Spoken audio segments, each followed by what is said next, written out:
Mais si on peut pas le dire, pourquoi est-ce que de manière comme ça, aussi automatique et aussi brutale, hein, parce que notamment on pense à Israël, on voyait ce matin dans des reportages dans le journal, tout simplement qu'il y a certains étudiants qui font leurs études en Israël, qui sont rentrés quelques jours à Paris et qui sont bloqués, qui ne peuvent pas repartir. Le Maroc, c'est pareil, ils ont donné simplement 2 jours pour rentrer ou pour ressortir. Le Japon qui nous annonce à l'instant qu'il ferme carrément 100% de ses frontières.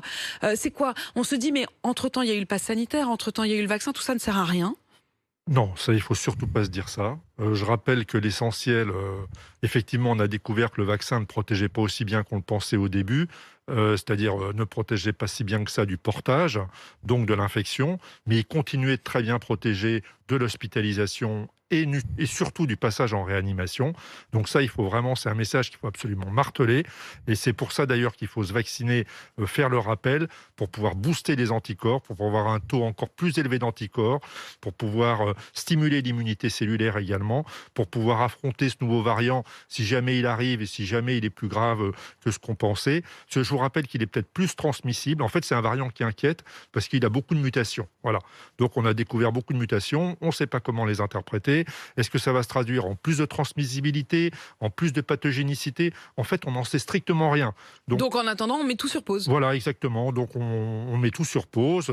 Par excès de précaution, peut-être bien que oui, peut-être bien que non. En fait, on n'en sait rien aujourd'hui. Quand vous dites on n'en sait rien pour l'instant, il faudra combien de temps pour avoir une vision un peu plus fine du risque éventuel de ce nouveau variant? D'abord, il va falloir voir ce qui se passe en Afrique du Sud, notamment dans l'État de Pretoria, où il y a cette épidémie qui a émergé. On va voir si ce variant Delta prend si ce variant, pardon, Omicron. Non mais on s'y perd, hein. Omicron, J'avoue, si même vous y perdez, non, non. professeur, à la limite, ça me rassure presque. On va voir si ce variant Omicron prend la place du variant Delta dans cet endroit-là. Et puis, je vous rappelle que souvent, quand c'est plus transmissible, c'est moins pathogène aussi, hein. C'est cette loi qu'il y a en infectiologie et en virologie, notamment au cours de l'évolution d'une épidémie.